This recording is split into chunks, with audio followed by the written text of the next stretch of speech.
ചേട്ടാ നമസ്കാരം. നമസ്കാരം. ചേട്ടാ, ഒരു വലിയ വാർത്ത പുറത്തു വരുന്നുണ്ട്. പാകിസ്ഥാന് വമ്പൻ നാണക്കേട് എന്നുള്ളതാണ് വാർത്ത. അതൊരു പുത്തരിയല്ല പാകിസ്ഥാന്. എവിടെ നാണം കെട്ടിരുന്നാലും പാകിസ്ഥാൻ വീണ്ടും ഭിക്ഷപാത്രവുമായി പല രാജ്യങ്ങളുടെ പുറകിലേക്ക് പോകും. അവസാനം അസീം മുനീറും ഷഹബാസ് ഷെരീഫും തന്നെ പറഞ്ഞല്ലോ, ഈ പണി എനിക്ക് മതിയായി. ഇത് നമ്മൾ വാർത്തയാക്കി ഇതിൽ ചർച്ച ചെയ്തിട്ടുള്ളതാണ്. കാരണം അസീം മുനീറിനോട് ഷഹബാസ് ഷെരീഫ് പറഞ്ഞതാണ്, നമ്മൾ എത്ര കാലം ഇങ്ങനെ പിച്ചച്ചട്ടിയുമായിട്ട് ബാക്കിയുള്ള രാജ്യങ്ങളുടെ മുന്നിലേക്ക് ചെന്ന് ഇരക്കും. ഇവര് രണ്ടുപേരും പേഴ്സണലി നോക്കുകയാണെങ്കിൽ റിച്ച് ആണ്. പക്ഷേ ഈ റിച്ച് ആയിട്ടുള്ള മനുഷ്യര് ഈ പാകിസ്ഥാന്റെ പ്രധാനമന്ത്രിയും പാകിസ്ഥാന്റെ ചീഫ് ഓഫ് ഡിഫൻസ് ഒക്കെ ആവുമ്പം ഭിക്ഷക്കാരായിട്ടാണ് ലോക രാജ്യങ്ങളിൽ കറങ്ങി നടക്കുന്നത്. അപ്പൊ അങ്ങനെയുള്ള ഒരു സാഹചര്യത്തിൽ കഴിഞ്ഞ ദിവസം പുറത്തു വന്നൊരു വാർത്ത, പാകിസ്ഥാന്റെ ഒരു കപ്പൽ ഹോർമൂസ് കടലെടുക്ക് മുറിച്ചു കടക്കാനായിട്ട് ശ്രമിച്ചു. ഇറാൻ ആ കപ്പൽ പിടിച്ചെടുത്തു. ഇറാൻ ആ കപ്പൽ പിടിച്ചു വെച്ചിട്ട് പറയാണ് ഈ ഹോർമൂസ് കടലെടുക്ക് മുറിച്ച് കടക്കാനായിട്ട് സാധിക്കില്ല. അപ്പൊ വലിയൊരു നാണക്കേട് പാകിസ്ഥാൻ ഉണ്ടായി എന്നുള്ള റിപ്പോർട്ടുകൾ പുറത്തു വരുന്നുണ്ട്. സന്തോഷം മാത്രമേ ഉള്ളൂ. അതിന്റെ കൂട്ടത്തിൽ നമ്മുടെ ഒരു നേട്ടം എന്ന് പറയുന്നത്, ഞാൻ നേരത്തെ പറഞ്ഞു, നമ്മുടെ കപ്പലുകൾ ഇറാനിൽ നിന്ന് ഇങ്ങോട്ടേക്ക് കടന്നു വരുന്നത് ഇറാൻ പ്രത്യേക കോറിഡോർ അഥവാ ജലപാത നമ്മുടെ കപ്പലിന് തുറന്നു കൊടുത്തിട്ടുണ്ട്. ജലപാത എന്ന് പറയുമ്പോൾ, പ്രത്യേക കോറിഡോർ എന്ന് പറയുമ്പോൾ പല ആൾക്കാരും വിചാരിക്കും ഇറാനകത്തൂടെ പുതിയ വഴി വെട്ടി. അങ്ങനെയല്ല.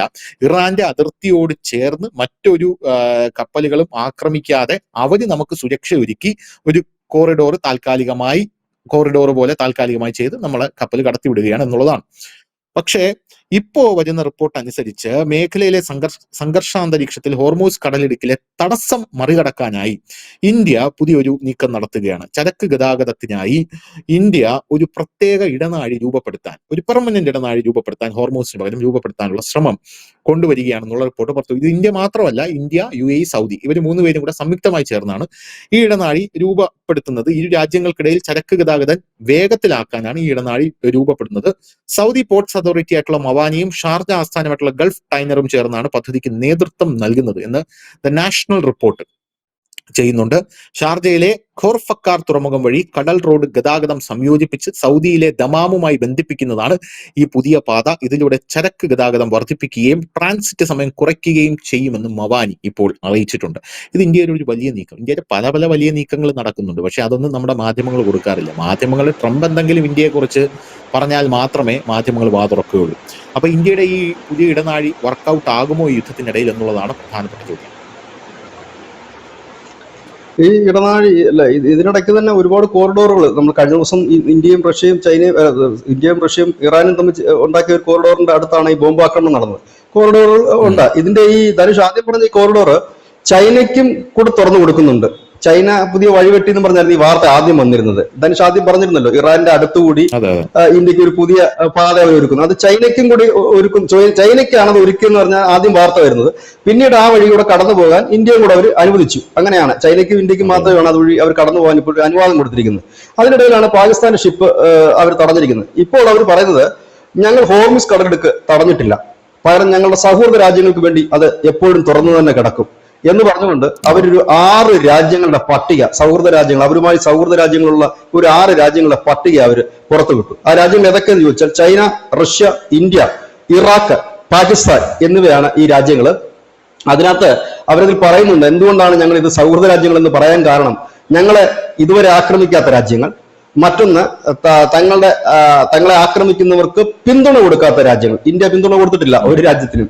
അപ്പം പിന്തുണ കൊടുക്കാത്ത രാജ്യങ്ങൾ, ആ രാജ്യങ്ങളെയാണ് ഞങ്ങൾ സൗഹൃദങ്ങൾ എന്ന് പറയുന്നത്. ആ രാജ്യങ്ങൾക്കാണ് ഞങ്ങൾ ഇത് തുറന്നു കൊടുത്തിരിക്കുന്നത് എന്ന് പറയുന്നു. അതായത് ഇതുവഴി നിങ്ങൾക്ക് യഥേഷ്ടം നിങ്ങളുടെ കപ്പലുകൾക്ക് പോകാം. ഇവിടെ ശ്രദ്ധിക്കേണ്ടതായ ഒരു കാര്യമുണ്ട്. ഈ ഹോർമൂസ് കടലിടുക്കിലൂടെ ഒരു ദിവസം പോയിക്കൊണ്ടിരുന്നത് 120 കപ്പലുകളായിരുന്നു ഒരു ദിവസം. ഇന്ന് ഒരു ദിവസം അതുവഴി കടന്നു പോകുന്നത് 5 ഷിപ്പുകളാണ്. ഈ കണക്ക് പുറത്തുവിട്ടിരിക്കുന്ന ഈ മാരിടൈം ഇന്റലിജൻസ് സ്ഥാപനമായ വിൻബാർഡാണ് പുറത്തുവിട്ടിരിക്കുന്നത്. വിൻബാർഡാണ് സാധാരണ ഇങ്ങനെ ഷിപ്പിംഗ് കണക്കുകൾ പുറത്തുവിടുന്നത്. അവർ അപ്പൊ ഒന്ന് ആലോചിച്ച് നോക്കി എത്രത്തോളം പ്രതിസന്ധിയാണ് ലോകത്തിൽ സൃഷ്ടിക്കുന്നത്. 120 എണ്ണ വാതക ടാങ്കറുകൾ കടന്നുപോയിക്കൊണ്ടിരുന്ന ആ കടലിടുക്കിൽ ഇന്ന് കേവലം 5 എണ്ണം മാത്രമാണ് പോകുന്നതെന്ന് പറയുമ്പോൾ ആ 5 എണ്ണത്തിൽ മിക്കവാറും ഒക്കെ 1-2 എണ്ണമൊക്കെ ഇന്ത്യയുടെയോ ആയിരിക്കും. ബാക്കി 3 എണ്ണം മറ്റ് കപ്പലുകളുടെ ആയിരിക്കും. ഇവിടെ മറ്റൊരു കാര്യം കൂടി ഞാൻ പറയുന്നുണ്ട്. ഞങ്ങളുടെ ഒരു നിയമങ്ങൾ നിങ്ങൾ അനുസരിക്കണം ഇതുവഴി കടന്നു പോകുന്നതെന്ന്. ഇവിടെയാണ് പാകിസ്ഥാന്റെ വാർഷിപ്പ് അവർ തടഞ്ഞിട്ടിരിക്കുന്നത്. പാകിസ്ഥാന്റെ വാർഷിപ്പ് വന്നപ്പോൾ മുതൽ തന്നെ അവിടെ പ്രശ്നങ്ങൾ ഉണ്ടായിരുന്നു. കാരണം ഇവർ ഈ അമേരിക്കയുടെ സഖ്യകക്ഷിയാണല്ലോ പാകിസ്ഥാൻ. അതുകൊണ്ട് തന്നെയാണ് അതിനെ തടഞ്ഞിട്ടിരിക്കുന്നതും. അതിപ്പോൾ ഉടനെ ഒന്നും വിടാനുള്ള സാധ്യതകളും കാണുന്നില്ല എന്നുള്ളതാണ്. ഇതാണ് പാകിസ്ഥാൻ വലിയ നാണക്കേട് ഉണ്ടാക്കിയിരിക്കുന്നത്. കാരണം ഇന്ത്യ വളരെ കൂളായിട്ട് അവിടെ നിന്ന് കപ്പലുകൾ കൊണ്ടുവരുന്നു. പക്ഷെ പാകിസ്ഥാൻ ആകട്ടെ ഇത്രയൊക്കെ കിടന്ന് പ്രശ്നം ഉണ്ടാക്കിയിട്ട്, അതായത് ഇറാന് വേണ്ടിയിട്ട് അമേരിക്കയുടെ മധ്യസ്ഥത നിൽക്കുന്നു. ഈ സാഹചര്യത്തിൽ ഇറാന് വേണ്ടിയിട്ട് പാകിസ്ഥാന് വേണ്ടിയിട്ട് അവരത് തുറന്നു കൊടുക്കുന്നില്ല എന്ന് പറയുമ്പോൾ പാകിസ്ഥാനിലുള്ളവരുടെ ഒരു മനോവികാരം നമുക്ക് മനസ്സിലാക്കാൻ കഴിയുന്നേ ഉള്ളൂ. ആ ജനത്തിന്റെ മനോവികാരം മനസ്സിലാക്കാൻ കഴിയുന്നു. ഇതിപ്പോ നേരെ മറിച്ച് ഇന്ത്യയുടെ ആയിരുന്നെങ്കിലോ, പാകിസ്ഥാന്റെ ഷിപ്പ് വിട്ടു, ഇന്ത്യയുടെ വിട്ടില്ല എന്ന് പറഞ്ഞിരുന്നെങ്കിൽ ഈ നാട്ടിൽ കിടന്ന് എന്തൊക്കെ സംഭവങ്ങളായിരുന്നു ഈ രാഷ്ട്രീയക്കാരുണ്ടാക്കുമായിരുന്നു. പക്ഷെ അതൊന്നും അവിടെ സംഭവിച്ചില്ല. ഇതൊരു നയതന്ത്ര മികവ് എന്ന് തന്നെ പറയാം. കാരണം രാഷ്ട്രത്തിന്റെ നയതന്ത്രവും രാഷ്ട്രീയവും രണ്ടും. അപ്പോൾ അതിനെ ഭംഗിയെ കൈകാര്യം ചെയ്യാൻ നരേന്ദ്രമോദിക്ക് അറിയാം. ഇന്നലെ വന്ന മറ്റൊരു വാർത്ത, ലോകത്തിലെ ഏറ്റവും ജനപ്രീതിയുള്ള നേതാവായി നരേന്ദ്രമോദി ട്രംപിനെയും മറികടന്ന് എത്തി എന്നുള്ള വാർത്തയാണ് അവിടെ എത്തിയത്. അവിടെയും അങ്ങനെയുമുണ്ട്. മനോരമയൊന്നും അല്ല അവിടെ സർവേ നടത്തിയിരിക്കുന്നത്, അതൊരു ഇന്റർനാഷണൽ ഏജൻസി നടത്തിയ സർവേയാണ്. അവരെല്ലാ വർഷവും സർവേ നടത്തിയിട്ട് അതിന് പറയാറുണ്ട്. മനോരമയുടെ സർവേ പോലും കേരളത്തിൽ 30% പിന്തുണ ശ്രീ നരേന്ദ്രമോദിക്ക് കിട്ടുകയും ചെയ്തിരിക്കുന്നു. ഇവിടെയാണ് ഇന്ത്യയും സൗദി അറേബ്യയും UAEയും കൂടെ ചേർന്നിട്ട് വേറൊരു കടലിടുക്ക് അവർ തുറക്കുന്നത്. ഈ ഒരു കടലിടുക്കിനെ കുറിച്ച് ധനുഷ് മുമ്പ് നമ്മൾ പറഞ്ഞൊരു സംഭവമുണ്ട്. G20 ശ്രീമാൻ നരേന്ദ്രമോദി G20 രാജ്യങ്ങളെ ഉച്ചകോടി അഭിസംബോധന അതിന്റെ സമാപന ദിവസം അദ്ദേഹം നടത്തിയ ഒരു പ്രസ്താവന ഉണ്ടായിരുന്നു. അത് നമ്മൾ ചർച്ച ചെയ്തിട്ടുള്ളതാണ്. അതുകൊണ്ട് ഞാൻ അതിലേക്ക് വിശദമായി പോകുന്നില്ല. അതും ഇതുമായി ചേർത്ത് വായിക്കപ്പെടേണ്ടതായിട്ടുണ്ട്. കാരണം ആ ചർച്ചയിൽ അന്നത്തെ പ്രസ്താവന അദ്ദേഹം പറഞ്ഞത്, ഇന്ത്യയിൽ നിന്ന് ആരംഭിച്ച് മിഡിൽ ഈസ്റ്റ് വഴി ഇസ്രയേലിലൂടെ കടന്ന് ഗ്രീസിലെത്തുന്ന ഒരു കോറിഡോർ, അത് ഷിപ്പുണ്ട്, കപ്പലുണ്ട്, റോഡുണ്ട്, റെയിലുണ്ട്. ഇത് എതുവഴിയാണ് കടന്നു പോകുന്നത് വെച്ചാൽ സൗദി അറേബ്യ വഴിയാണ് ഈ കോറിഡോർ കടന്നു പോകുന്നത്. ശരിക്കും പറഞ്ഞാൽ ഈ കോറിഡോറിന്റെ ഒരു ഭാഗം, അതായത് ഈ ഹോർമിസ് കടലിടുക്കിന്റെ ഇപ്പുറത്തെ വഴിയിൽ കൂടെയാണ്, ഇപ്പുറത്തെ ഭാഗത്തൂടെയാണ് ഇത് കടന്നു പോകുന്നത്. ഹോർമിസ് ടച്ച് ചെയ്യാം, വേണമെങ്കിൽ ഹോർമിസ് ടച്ച് ചെയ്യാം, അവിടെ നിന്ന് കപ്പൽ മാർഗത്തിൽ വരാം. അതല്ലാതെയും ഇതിൽ പോകാൻ പറ്റുന്ന ഒരു കോറിഡോറാണ് ഇപ്പുറത്തെ ഭാഗത്ത്. പക്ഷെ അത് ഇതിനേക്കാൾ കൂടുതൽ ദിവസങ്ങളും ഇതിനേക്കാൾ കൂടുതൽ എക്സ്പെൻസും ഉണ്ടാകാം. അങ്ങനെ ആ കോറിഡോറിന്റെ ഒരു ഭാഗമാണിത്. അന്ന് ആ കോറിഡോറിന്റെ ഭാഗമായിട്ട് സൗദിയിൽ ഈ റെയിൽ ഗതാഗതത്തിന് വേണ്ടിയിട്ട് ഇന്ത്യൻ കമ്പനികൾ അവർ ക്ഷണിക്കുകയും ചെയ്തിരുന്നതാണ്. ഇസ്രായേൽ പറയുന്നത് അവരുടെ രാജ്യത്ത് യുദ്ധം അവസാനിച്ചാൽ, ഈ ഗസയുമായിട്ടുള്ള പ്രശ്നങ്ങളൊക്കെ അവസാനിച്ചാൽ അവരുടെ രാജ്യത്ത് മെട്രോ അടക്കമുള്ള സംവിധാനങ്ങൾക്ക് ഇന്ത്യൻ കമ്പനികൾക്ക് തന്നെയാണ് ഓർഡർ കൊടുക്കാൻ പോകുന്നത്. ബെഞ്ചമിൻ നെതന്യാഹു ഒരു പ്രസ്താവന നടത്തി. അപ്പൊ ആ കോറിഡോറിന്റെ ഭാഗമായിട്ടാണ് ഇപ്പോൾ പുതിയതായിട്ട് തുറക്കുന്ന കോറിഡോർ. UAEയും ഈ പറയുന്ന സൗദിയും. ഇതിൽ ശരിക്കും പറഞ്ഞാൽ ഡയറക്റ്റ് ആയിട്ട് UAEക്ക് ബന്ധമില്ല, പകരം സൗദി കണക്ട് ചെയ്തിട്ടാണ് ഇത് വരുന്നത് എന്നുള്ളതാണ് മറ്റൊരു കാര്യം. അങ്ങനെ ഒരു കോറിഡോറാണ്. പക്ഷെ അല്പം ചുറ്റേണ്ടതായിട്ട് വരും, പക്ഷെ സേഫാണ്. ഈ ഹോർമിസിൽ ഇങ്ങനെ പ്രശ്നങ്ങൾ തുടരുകയാണെങ്കിൽ ഇന്ത്യ എന്തുകൊണ്ടാണ് ഇത് ധൃതി പിടിച്ചിങ്ങനെ ഒരു കോറിഡോർ തുടങ്ങാൻ, ഒരു വഴിവട്ടാൻ ഇന്ത്യ മുൻകൈ എടുക്കുന്നതെന്ന് ചോദിച്ചു കഴിഞ്ഞാൽ അതിൽ നിന്ന് തന്നെ ഒരു കാര്യം വളരെ വ്യക്തമാണ്. ഹോർമിസ് ഈ അടുത്ത കാലത്തൊന്നും അടങ്ങില്ല, ഒതുങ്ങില്ല, ഇല്ലെങ്കിൽ അവിടെ സുരക്ഷിതമായിട്ട് ഇനി ഭാവിയിൽ ഈ അടുത്ത കാലത്തൊന്നും ഒന്നും സംഭവിക്കില്ല എന്നുള്ള ഉത്തമ ബോധ്യത്തിന്റെ അടിസ്ഥാനത്തിലായിരിക്കും ധൃതി പിടിച്ച് പുതിയൊരു കോറിഡോറിന് വേണ്ടിയിട്ട് ഈ രാജ്യങ്ങൾ ശ്രമിക്കുന്നത്. പിന്നെ മറ്റൊന്ന്, സൗദി ആയാലും UAE ആയാലും അവരുടെ പ്രധാന വരുമാനം എന്ന് പറഞ്ഞ എണ്ണ തന്നെയാണ്. അവർക്കത് കച്ചവടം ചെയ്തില്ല എന്നുണ്ടെങ്കിൽ അവർക്ക് മുമ്പോട്ട് പോകാൻ കഴിയില്ല. അപ്പൊ അവർക്കും ഇത് എത്രയും പെട്ടെന്ന് തുറന്നേ പറ്റും. ഇന്ത്യ എന്ന് പറഞ്ഞ ചെറിയ രാജ്യമല്ല, കാരണം ലോകത്തിലത് ഏറ്റവും കൂടുതൽ എണ്ണ വാങ്ങുന്ന ഒരു രാജ്യമാണ്. അപ്പൊ ആ രാജ്യത്തിന് എണ്ണ വിൽക്കണമെങ്കിൽ, ഇല്ലെങ്കിൽ ആ രാജ്യം പറയുന്നത് കേൾക്കേണ്ടി വരും. കാരണം അവർക്കൂടെ നിന്ന് കഴിഞ്ഞാൽ എല്ലാവർക്കും ഗുണപ്പെടുന്ന ഒന്നാണ്, അല്ലാതെ ഇന്ത്യക്ക് ഗുണപ്പെടുന്നതല്ല.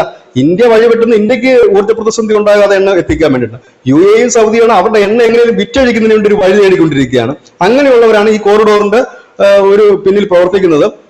അതിൽ നിന്ന് തന്നെ നമുക്ക് വ്യക്തമാകുന്ന കാര്യം, ഈ അടുത്ത കാലത്തൊന്നും ഈ യുദ്ധം അവസാനിക്കില്ല. അതിന്റെ ഇടയ്ക്ക് സൗദി അറേബ്യ ഈ യുദ്ധത്തിൽ പങ്കാളിയാകുന്നു എന്ന് പറയുന്നതിന്റെ പിന്നിലും ഇത് തന്നെയാണ്.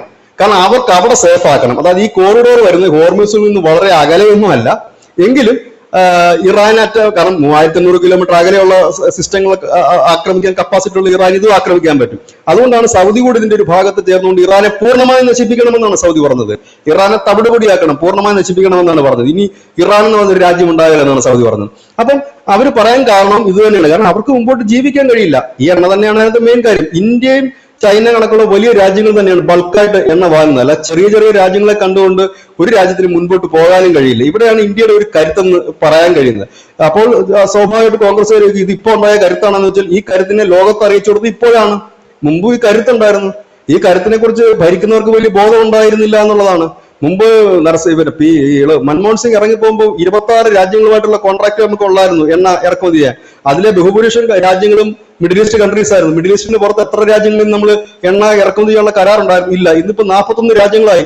തെക്കൻ അമേരിക്കൻ രാജ്യങ്ങളുണ്ട്, ആഫ്രിക്കൻ രാജ്യങ്ങളുണ്ട്, ഏഷ്യയിലുള്ള രാജ്യങ്ങളുണ്ട്. ഇവിടുന്ന് എല്ലാം നമ്മൾ വരുന്നില്ലേ? അർജന്റീനയിൽ നിന്നൊരു ഷിപ്പാണ് വരുന്നത്. അത് എടുത്തു പറയേണ്ട ഒരു കാര്യമാണ്. കാരണം ഈ ഒരു വലിയ പ്രതിസന്ധി നിലനിൽക്കുന്ന സമയത്ത് അർജന്റീന ഒരു സഹായഹസ്തം നീട്ടിയിരിക്കുകയാണ്. ഈ അർജന്റീനയെ കുറിച്ച് നമ്മൾ ഇവിടെ മുമ്പ് ചർച്ച ചെയ്തിരുന്നതാണ് ധനുഷിന് ഓർമ്മയുണ്ടാകും. എന്തിനാണ് ഈ മോദി അർജന്റീനയിലും ചിലിയിലും ഘാനയിലും ഒക്കെ പോകുന്നത്? ഈ പിച്ചച്ചട്ടി എടുത്ത് വെക്കുന്ന രാജ്യത്ത് എന്തിനു പോകുമെന്ന് ചോദിച്ചു. ഇതേ കണ്ടോ, ഈ ജനുവരി ആദ്യം മുതൽ ഇതുവരെ അവരിറക്കിയിരിക്കുന്നത് 50,000 ടൺ LPG ആണ്. ഈ മാർച്ച് 5-ന്, ഈ കുറച്ച് ദിവസങ്ങൾക്ക് മുമ്പ് 11,000 ടണ്ണ് LPG അവർ ഇന്ത്യയിലേക്ക് സപ്ലൈ ചെയ്തു. അവർ പറയുന്നത് ഈ പ്രതിസന്ധി ഘട്ടത്തിൽ ഇന്ത്യയോടൊപ്പം നിൽക്കുക എന്നുള്ളത് ഞങ്ങളുടെ കടമയാണ് എന്നുള്ളതാണ്. 2025 നരേന്ദ്രമോദി അർജന്റീന പോയത്. 2024 വരെ ഈ അർജന്റീനയുമായിട്ട് ഈ ഗ്യാസിന്റെ കാര്യത്തിലോ എണ്ണയുടെ കാര്യത്തിലോ യാതൊരുവിധ കരാറും ഇന്ത്യക്കില്ലായിരുന്നു. അവിടുന്ന് ഒരു കുറ്റി, അങ്ങനെ പറയാം, കുറ്റിയിലല്ല വരുന്നത് എങ്കിൽ പോലും ഒരു സിലിണ്ടർ പോലും നമ്മൾ എടുത്തിരുന്നില്ല. ആ രാജ്യത്താണ് 2025 മോദി ചെന്നതിന് ശേഷം 2025 22,000 ടൺ അവർ ഇറക്കുമതി ചെയ്തു. ഇത് ഈ യുദ്ധം തുടങ്ങുന്നതിന് തൊട്ട് മുമ്പ് ഇവിടെ എല്ലാവരും പറയുന്നുണ്ടല്ലോ ഇന്ത്യ മുൻകരുതൽ എടുത്തില്ലെന്ന്. യുദ്ധം തുടങ്ങുന്നതിന് മുമ്പാണ്, ഈ ജനുവരി മുതൽ ഈ യുദ്ധം തുടങ്ങുന്ന ഫെബ്രുവരി 28 മുമ്പാണ് 50,000 ടൺ LPG ആണ് എത്തിയത്. അതുകൊണ്ടാണ് ഇന്ന് LPGക്ക് ക്ഷാമമില്ലാത്തത്. പോസ്റ്റിട്ടും ഷെയറിട്ടും വാട്സപ്പിൽ കൂടെ മെസ്സേജ് ഇട്ട് ക്ഷാമമുണ്ടെന്ന് പറയുന്നതല്ലാതെ ക്ഷാമമേ ഇന്നുമില്ല. ജനത്തിന് എവിടെയാണ് ക്ഷാമം? നമ്മുടെ നാട്ടിലെ ജനത്തിന് അറിയാലോ, പ്രത്യേകിച്ച് മലയാളികളെ. ഒരു ദിവസം താമസിച്ച് അവർ റോഡിലിറങ്ങിയിട്ട് തുണി അഴിച്ച് തലയെ കെട്ടിക്കൊണ്ട് പറയും, എന്റെ പൊന്നോ ഇവിടെ ഒന്നും കിട്ടുന്നില്ല എന്ന് പറയുന്നവരാണ്. ആരെങ്കിലും പറയുന്നത് നമ്മൾ കേട്ടോ? CPM കോൺഗ്രസ് ഈ കാടലക്കി പ്രചരണം നടത്തിയിട്ട് ആരെങ്കിലും പറയുന്നത് കേട്ടോ? ഇല്ല. നരേന്ദ്രമോദി ഒരു മുന്നറിയിപ്പ് ഇല്ലെങ്കിൽ ആ ഒരു സിറ്റുവേഷൻ നേരത്തെ കണ്ടതുകൊണ്ട് ഇറക്കുമതി ചെയ്തു. ഇപ്പൊ കണ്ടോ അദ്ദേഹം പോയതിന്റെ ഫലം കണ്ടില്ലേ? തെക്കൻ അമേരിക്കൻ രാജ്യമാണ് അർജന്റീന.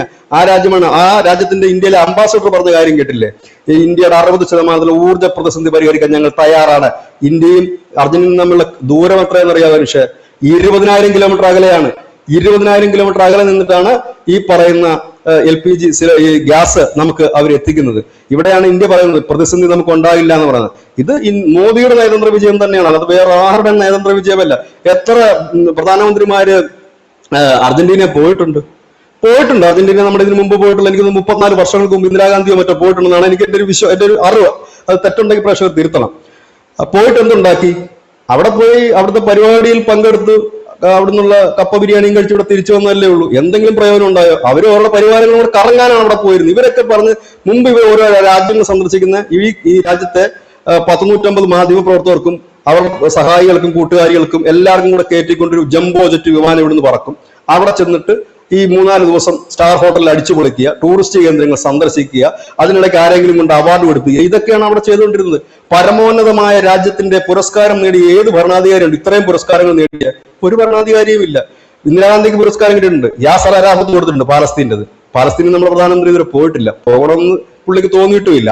അപ്പോൾ ഇസ്രായേലിൽ പോയിട്ടുണ്ട്. അവരുടെ സെനറ്റിനെ ആദ്യമായിട്ട് സെനറ്റ് എന്നാണ് പറയുന്നത്. അവരുടെ സെനറ്റിനെ ആദ്യമായിട്ട് അഭിസംബോധന ചെയ്തിട്ടുള്ള ഇന്ത്യൻ പ്രധാനമന്ത്രിയല്ല, ലോകത്ത് ട്രംപ് കഴിഞ്ഞാൽ പിന്നെ അടുത്ത ആൾ നരേന്ദ്രമോദിയാണ്. ട്രംപ് അഭിസംബോധന ചെയ്തിട്ടുണ്ട്.